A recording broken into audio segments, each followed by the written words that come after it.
My name is Sam, and I'm senior in JCHS. I'm from South Korea, and I came here when I was 10. Secondary education do you have, and what experience do you have working with English language learning students? Okay. Post-secondary education is associate's degree from Barton County Community College in graphic design. I have a bachelor's degree in art history from K-State and a master's degree from Texas Christian University in education foundations with a minor in museum studies, and the emphasis was in force science museums. And then of course K-State for my PhD. And what experience do you have working with English language learning students? Well, I would say the first experience was for an NSF grant that I was a part of at the museum there in Fort Worth.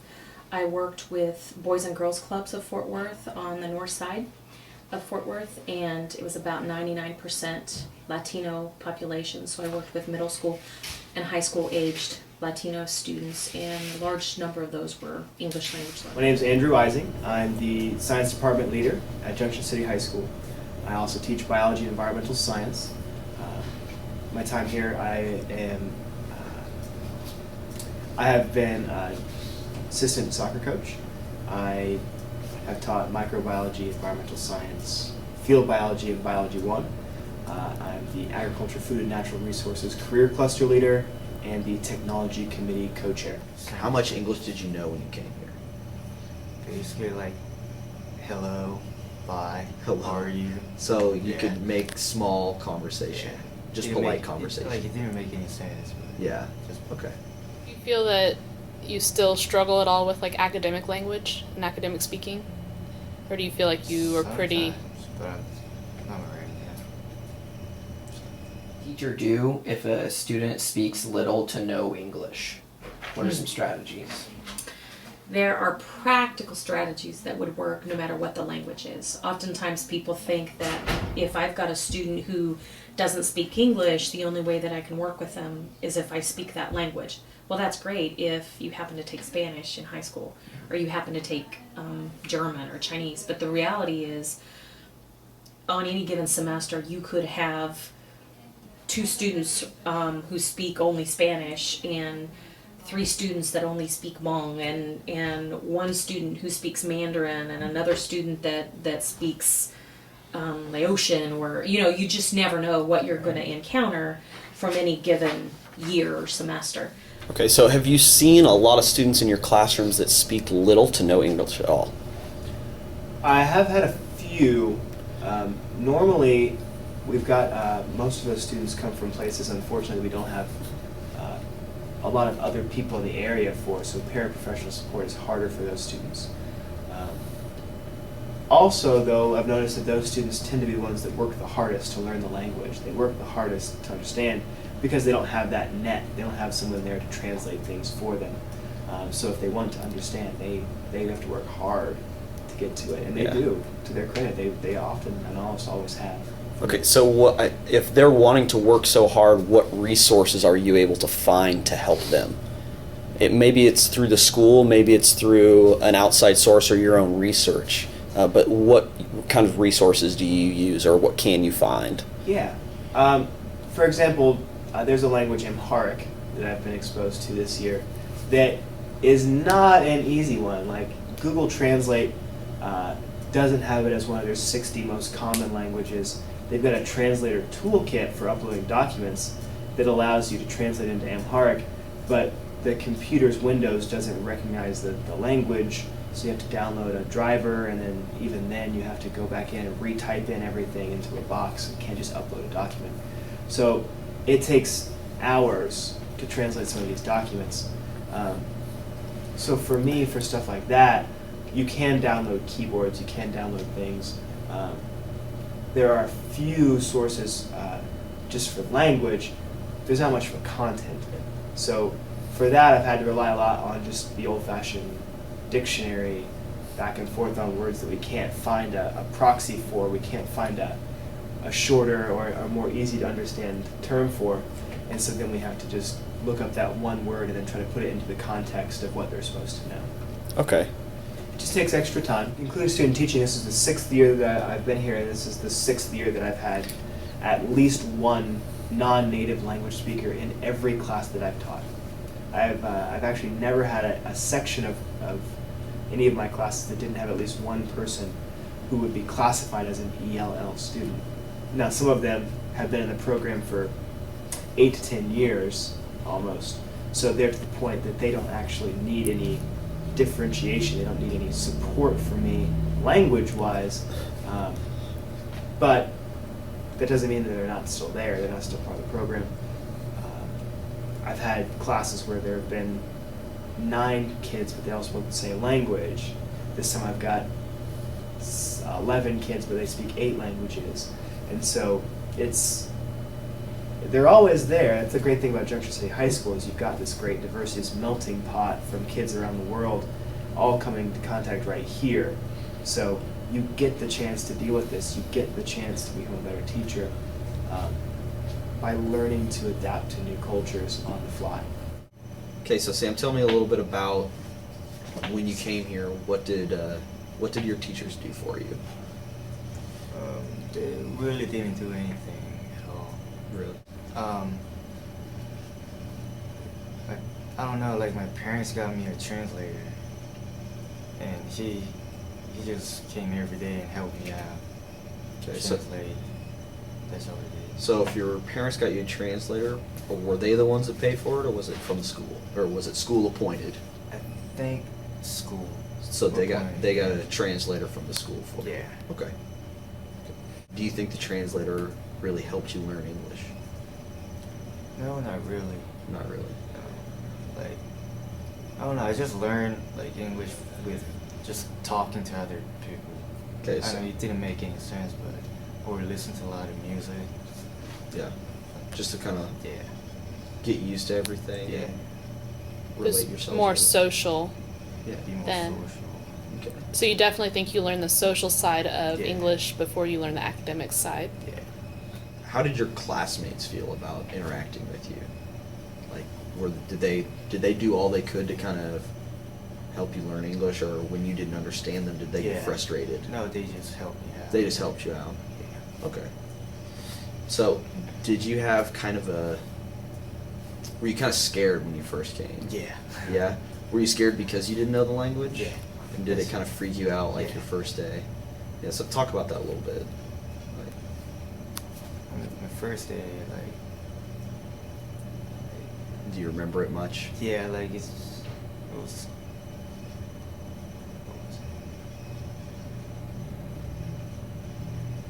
Like everybody was just staring at me. Like they were just staring at me. Hey, you here? And like, felt like they were talking about me too. Was it one of those things that since you didn't know what they were Yeah. saying, you felt like? Yeah. Okay. Felt like they were talking Did you come to Junction City? about me. Yeah. So you've been here the whole time? About 10 years. Yeah. Had you worked with a lot of computers before you come to America? Yeah. Yeah. And so you were pretty comfortable with Yeah. it. How'd you feel like when you were typing those essays? Was it difficult for you to get Yeah. grammar and things Yeah. like that? So what helped you, I guess? Well, So like I know if you made a lot of grammatical errors, like what helped you fix those? Well, my translator actually, like, the guy who translated for me actually looks it over Mhm. and tell me, like, what's wrong with it. Okay. And I go from there and fix Okay. it. So he kind of helped you out, Yeah. almost like he made revisions for you, Mhm. and then. But did he sit down and explain it to you, or Yeah, did you just explained make to them? me. No, he explained to me. Like, Okay. Do you want to talk about your experiences as a translator now for your parents? Like, one thing we've talked about when we've talked to other students, like we have a kid in our group right now that growing up he was a translator for his parents and he felt that it was embarrassing. Kind of, but I'm used to it now. Yeah. It's kind of annoying, a little bit. So why is it annoying? I mean, when I'm doing something, they always ask me for this and that. I'm like, I can't say no to them. Yeah. I just have to do it. So you feel like you have kind of an obligation to Yeah. always help them out, Yeah. just because They're your parents, right? Tell me some of the things that you've had to do to accommodate some of the ELL students you've had in your classroom. Well, for a lot of us, the accommodations start with a paraprofessional who's in there for translation purposes. As a teacher, what I like to do is I like to also provide those students as often as is possible for me with a translation through a web-based service, or we use a program here at the school that would do translation for you if you upload the document into that. So as often as possible, I like to get that to the students ahead of time so they have both an English and a Spanish, or an English and a Korean version of whatever assignment they may have. Additionally, I have some experience with Spanish, so those students, when they have to, I allow them to write their answers in Spanish, and then I'm able to read some of that. But that's not possible for like my Filipino students, or my Korean students, or Ethiopian, or most of them actually. So, with that, I guess, what are some of the best things that you've seen work for those students in the amount of time you spent here? I've noticed that with ELL students, and any students who need modifications to assignments for educational purposes, the easiest way to get them to do a good job, the easiest way to engage them, is to make it as personal to that student as possible, to make it as relevant to them culturally and personally, so they have that little extra background knowledge, they have that little bit of extra information that normally they have to learn with their language. As they're learning their language, they're also learning the background information. They're also learning like the secret code that you grew up with, just in the culture that you're in. So they're at that disadvantage that students who grew up in the area and who grew up speaking English as their first language may not have. So I do my best to incorporate that. And then I also like to, whenever possible, allow them to present their information in their own language as well as in English when possible. So if they have to make a poster, I try to have it so it's poster in English, and then they've also got little like translations in Spanish, or translations of whatever they're doing. If it's a video, I might have them put their video in their language and then subtitle it in English. So then they have that tie-in, they have that personal thing that allows them to show off their skills, but they also are getting the same content as the rest of the class. So, in general, what are some of the best things teachers can do for English language learners? Well, I would say there are some things that are specific to K-12 age students that really need to be done. Some very specific to the younger age, some very specific to the older age. But as a general rule, I would say that the most important elements are demonstrating respect for them as learners, being willing to be teachable yourself, acknowledging their vast resources, experiential knowledge from the very beginning. Don't be afraid to make mistakes. Don't be afraid to ask questions. Don't be afraid to tell them what you know and what you don't know, and make it very clear that you want to learn from them. Creating an environment, no matter what age, even with the undergrad students when I worked for the Besitos program here at K-State, as well as the Access Us program and the Project Synergy program, where I worked with college-age student Latinos, English language learners, it all applied. Setting a context where you demonstrate authentic respect for them as individuals and know and understand the obstacles that they're up against. But make sure that they understand all the while that those obstacles aren't insurmountable and the obstacles just aren't on their end. Okay. The obstacle also resides with the instructor. I've got obstacles I have to overcome in order to teach you the best and the most effectively. So that applies no matter how old they are. And good teachers who truly care about students find ways to do that naturally. And after you've had a little bit of experience with a particular culture, you develop ways of communicating that relate well to them.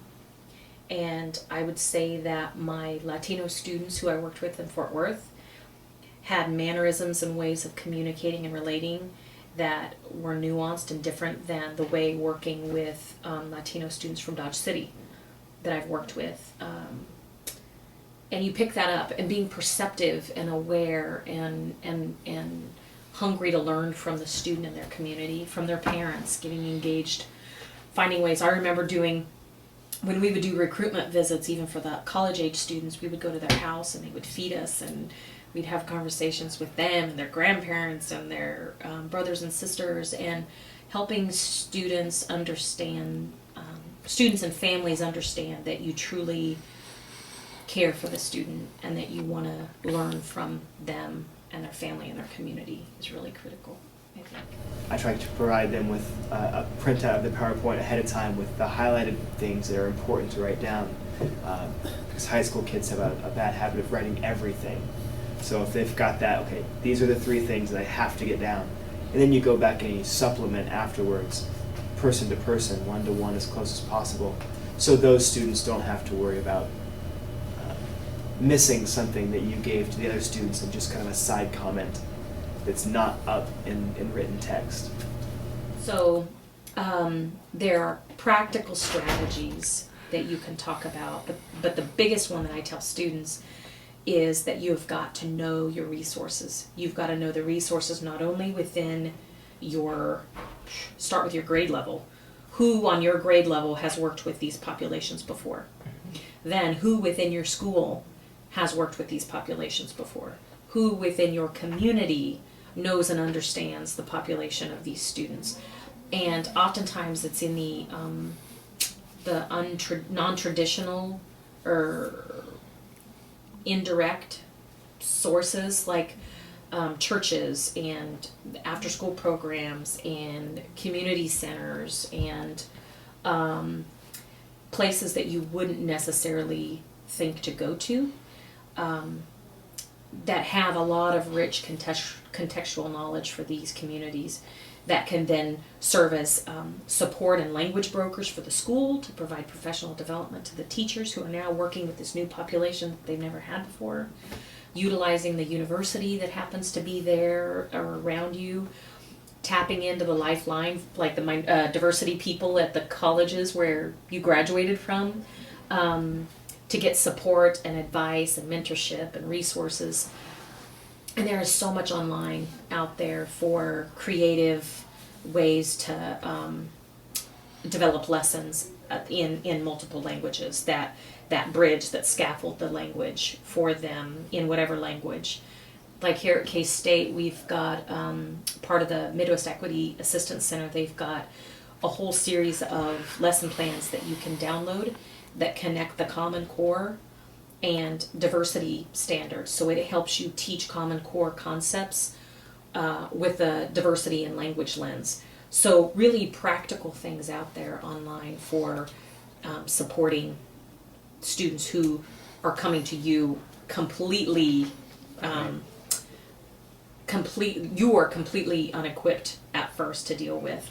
And lots of really specific things like focusing on vocabulary development, providing lots of opportunities for small group discussion and peer work in safe spaces so that they can practice and work.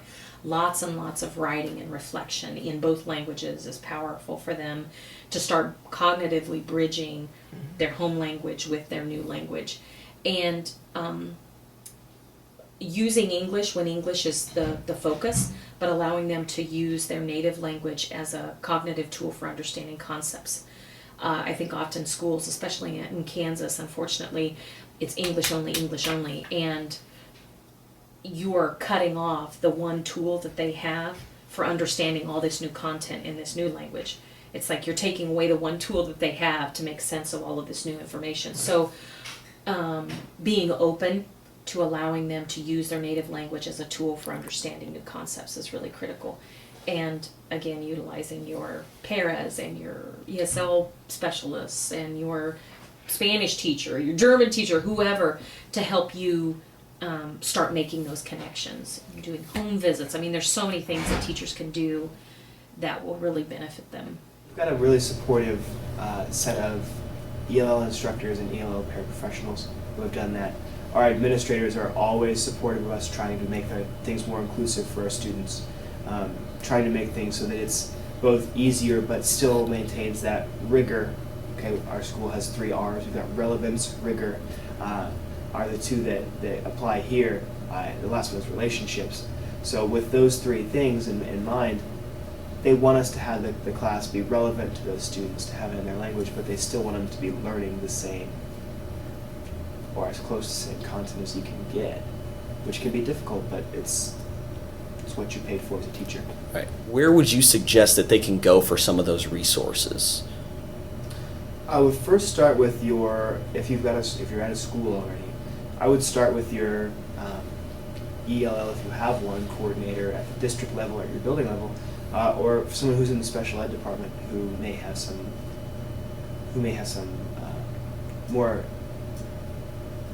exposure to modification and different websites or groups or newsletters that they could get in that way. The best thing that I've used, that I've found, to be honest, is if you go to Google Translate, at the bottom there's a translator toolkit, and it does a much more thorough job of translating for you. It translates into dialects, not just into languages. So you can get 26 different versions of Spanish. There's 4 or 5 different versions of English even that you can translate into if you're going from another language into English.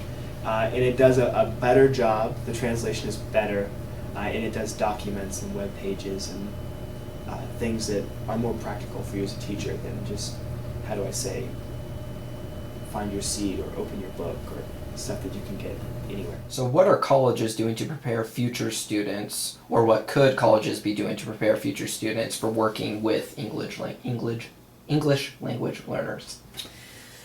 Gosh, I think K-State does a great job with the ESL endorsement. And all of us who teach the entry-level courses, at least foundations of education, we try and encourage all students to pursue an ESL endorsement in addition to their degree, only because it will do nothing but improve their job, their marketability, as well as help them feel more confident and be more equipped to work with the diversity that they're going to deal with in the schools. So a lot of us encourage them to do the ESL endorsement.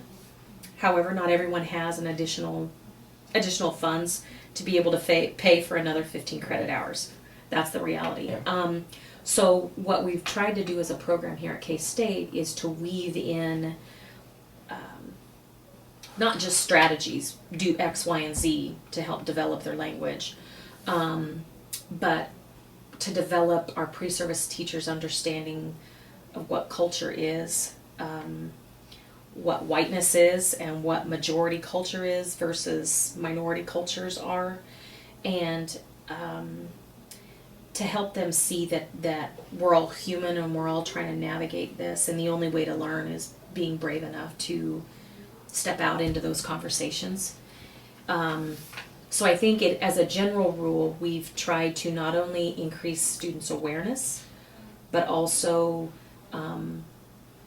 give them research-based understandings of the process of gaining a second language and what that means. But then we go into specific strategies for, okay, so how do you do that? How do you work with a student at varying levels of language or English proficiency?